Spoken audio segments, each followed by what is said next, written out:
President হিসেবে Ebrahim Raisi দায়িত্ব নেয়ার পর 2021 সাল থেকেই ইরানের পররাষ্ট্রমন্ত্রীর দায়িত্ব পালন করে আসছিলেন হোসেন আমির আবদুল্লাহিয়ান।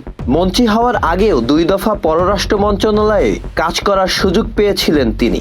2011 সালে সাবেক পররাষ্ট্রমন্ত্রী আলী আকবর সালিহির অধীনে কাজ করার পর আবারও একই মন্ত্রণালয়ে কাজ করার সুযোগ পেয়েছিলেন মোহাম্মদ জাবেদ মন্ত্রী থাকাকালীন। 60 বছর বয়সী আমির আবদুল্লাহিয়ান দায়িত্ব নেয়ার পর ইসরায়েলের সাথে একদিকে যেমন ইরানের উত্তেজনা বেড়েছে, তেমনি যুক্তরাষ্ট্রের নেতৃত্বে বেড়েছে পশ্চিমাদের নিষেধাজ্ঞা ও চাপ। পরমাণু কর্মসূচি নিয়েও বিশ্ব মোড়লদের তোপের মুখে পড়তে হয়েছে তেহরানকে। সব উপেক্ষা করেই নিজেদের কট্টর পররাষ্ট্রনীতিতে অটল থেকে শক্ত হাতে সামলেছেন আন্তর্জাতিক চাপ।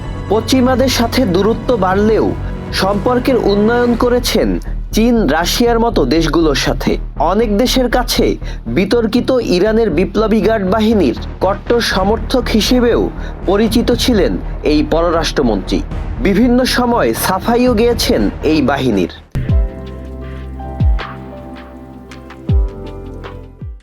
গাজায় আগ্রাসন শুরুর পর ইসরায়েল বিরোধী যে কঠোর অবস্থান ইরানের, তা প্রতিনিয়ত তুলে ধরেছেন আবদুল্লাহিয়ান। হামাস নেতাদের সাথে বৈঠক, তুরস্ক ও ইরাক সহ মধ্যপ্রাচ্যে একের পর এক সফর করেছেন এই মন্ত্রী।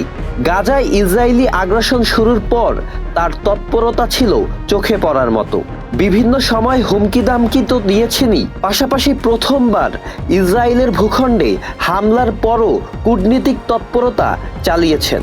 We don't welcome the killing of women and children anywhere in the world, but the solution is not a military one.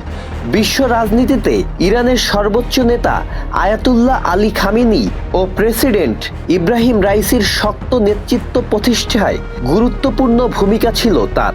দীর্ঘদিন ধরে বৈরিতা থাকা সৌদি আরবের সাথে আবদুল্লাহিয়ানের নেতৃত্বেই 2023 সালে সম্পর্ক স্বাভাবিক হয় ইরানের। উত্তেজনা কমিয়েছেন প্রতিবেশী দেশ আফগানিস্তানের ক্ষমতাসীন তালেবানদের সাথেও।